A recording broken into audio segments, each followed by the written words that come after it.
Hi, Inside 8. This is Mar, and I am here to talk to you about a little more about your health.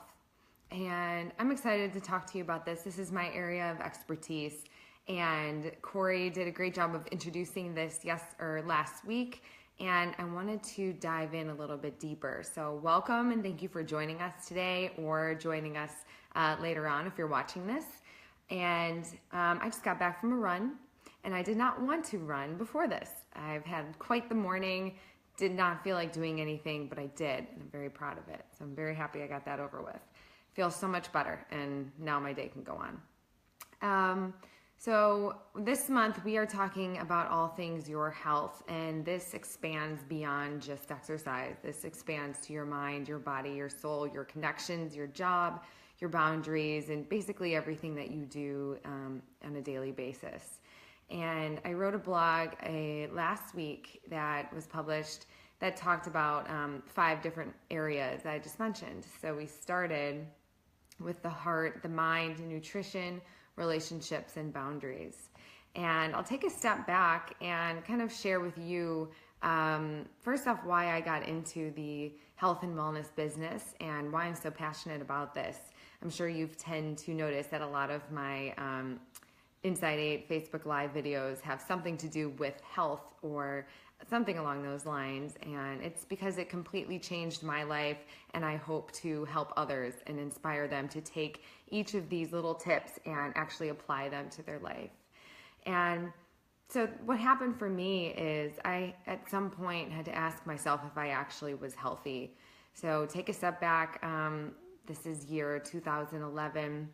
I started doing triathlon. So I grew up as an athlete. So I was a swimmer, did Junior Olympic swimming. My activity on the weekend was running with my dad. Even when I was like 3 or 4 years old, I would be either on a little bike, in his bike, and eventually I started running with him. So fitness has always been a part of my life. And I did drop off in college. I just didn't have the energy anymore, and a lot of people go through that in college, so that's okay to not be in balance in college for a little bit. If I was in balance in college, that would have been really great. I think a lot of things would have been different, but no regrets, and I learned from it. But I graduated from college, and I started doing these triathlons, and at the same time, simultaneously, I went vegan. I had read about the healing benefits of going vegan, and I wanted to try that, and I started working on it, and I incorporated it into my life in a small way, and eventually, quickly, I did feel the benefits and a change, and my skin, my energy, everything felt better. And so I full-blown went vegan for a long time, while also trying to be a triathlete. And I was winning these triathlons. I got second place my first one, and then I was going to nationals about a year and a half or 2 years later after I began. And it was a really cool journey, but at one point, things just never felt right. And although I was in the wrong career, I thought I was healthy. I was in tip-top shape. But out of the 5 stops that I mentioned, I only had one of those really going for me. And arguably, the healthy heart portion, because I was so active, was probably a little too much. It was completely weighed down, and so everything else was down while that was up. So to talk through my journey to see if you can maybe relate in any way, it's what made me want to write this blog. So first off, of course, healthy heart, activity, any sort of activity, walking, riding a bike. Walking is actually really fantastic. And as an athlete, as I just mentioned, I couldn't stand for a long time just going for a walk. If I wasn't sweating, then I wasn't working out. And if I didn't have time to run, then I wasn't going to walk. And I have eventually really started to enjoy walking. It's a fantastic way to get out into the world, energize yourself. It's basically drinking a double espresso, but you don't feel crappy later, and it reboosts everything. It's also a cool way to do a meditation practice. These days, a lot of people walk maybe with their phones. Music is great, but if you ever tried walking without any of that, even if you have headphones in, which I do, sometimes I'm not listening to anything, and I just kind of observe the world. What do I hear? What do I see? I go the opposite route sometimes just to see what I'm missing. That's a tool that I picked up while traveling. I always ran the opposite way that I came from when traveling, because a lot of times I would turn around. The first time this happened to me was in Spain, and I saw what was behind me that entire 3-mile run, which was the most magnificent view I've ever seen in my life. And it was behind me, and I didn't know until I turned around and ran right back. So I always try to switch it up. It makes, exercise a little more fun. But get out to that gym, get your heart healthy, even 15, 20 minutes a day. It doesn't need to be much. You will be so thankful for it. So I had that going for me. And then it comes to healthy nutrition. We talk about this a lot, and I'm going to skim through these first couple because I really want to talk about the latter of the two. But healthy nutrition, so important. How do you feel after you eat? That doesn't mean you need to go vegan. It doesn't mean you need to, change something dramatically. But try things when you eat. Try being a little more of a mindful eater. Notice how that makes you feel when you start to notice, do you have a stomach ache? Are you tired? Can you go back to work? And those are all signs that your body is telling you. I don't know exactly where in society that this happened, or maybe it was just my family, but I have a pretty big family, extended family, and it was just known that you just pass out after you eat. I didn't know that I was allergic to everything, and that's why I was passing out. And most of my cousins and my aunts and uncles, we have pretty severe allergies, and so I grew up pretty bloated and inflamed because I was eating the wrong foods. You're not supposed to feel tired. Your energy is your fuel. You should feel great after each meal. I feel very strongly about that because it really can change your life. And it does take guidance. So I always recommend speaking with someone who is a certified nutritionist or someone that studies this. Like myself, I'm happy to work with you or anyone on your goals in your nutrition plan. They are so incredibly personalized and must be tailored to each specific person. So those big fad diets don't always work. Typically, they don't. They're rooted in good ideas. But so regarding your nutrition, take a look at that and see where you can find that switch. That's really important. And with the heart and the mind and the body there, those are two really big building blocks for feeling your best. And eventually, so as getting back to my story, I was a triathlete, but I was not finding the right fuel because I also have a nut allergy. And as a vegan, if you aren't eating nuts, it is very difficult to find protein. And so there was a massive imbalance. So I was not as healthy as I was. And some vegans aren't. That's why it's so important to really follow a strict plan if you're going to switch anything up dramatically. So try it on in little bits. So once I got that under control, life got a lot better. So number 3 is your healthy mind. And this is really important.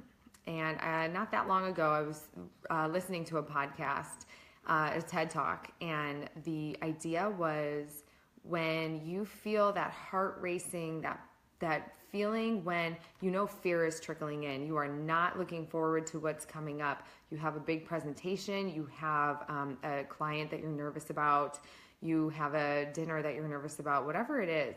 Instead of falling into that black hole of fear, how can we use that fear as energy by understanding that scientific, that actual physiological response that is occurring is your body preparing to tackle that objective, tackle that thing that's coming up that's making you nervous. So switching it up from fear to fuel. So similar to your food, you want your food to be fuel, and let your fear be fuel, and it can. So your mind and what you think about, what you dwell on, the things you worry about, those things eventually they make you sick. And focusing on your mind and where you can, so I wrote, what are you thinking about? And arguably what you focus on will always grow. So if you're focusing on something that's negative, that will be true, and you will always find the reasons for that to be true. So try trading up in your thoughts and think about how those things can actually start to work for you versus against you. So your mind is really important. So work on that. I definitely needed a big boost in that. I went through a life coaching program. Welcome to whoever's just joining. We're going through our healthy stops in life. And so I'm on the healthy mind. And so being mindful in what you do, knowing why you do what you do, knowing why you say what you say, and why you think what you think. So uncovering those thoughts and really diving deep can really keep you healthy. It starts in the mind, it starts in the heart, it starts in the mouth with what you eat. Number 4, and my story, back to my story again, and keep like switching it up. My thoughts were all rooted in fear for a very long time. Every thought I had, I was worried. I was uncomfortable in my job. I never thought I was doing a good enough job. I was always worried about everything, and I was worried in other relationships, and that played itself out, and it became true. All of those things I was worried about.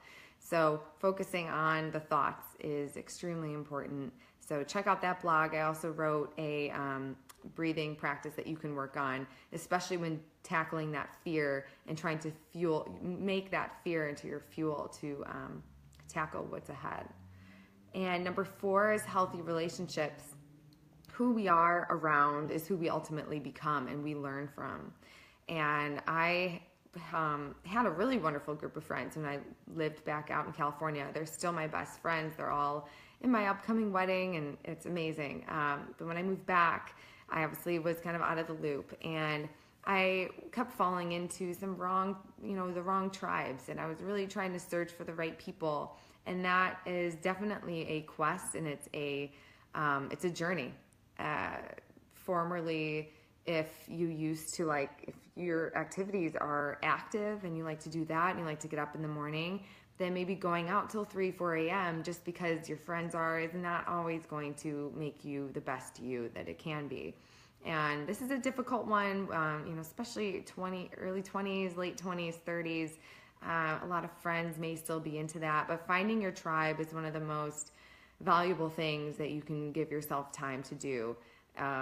Eventually you find them, they build you up, you build them up, they become your family. So always really important to find that. It took me years, but eventually I did, and I was strict about it. I felt my energy drain when I was around the wrong people, and at this point that no longer happens, and that has made my life healthier.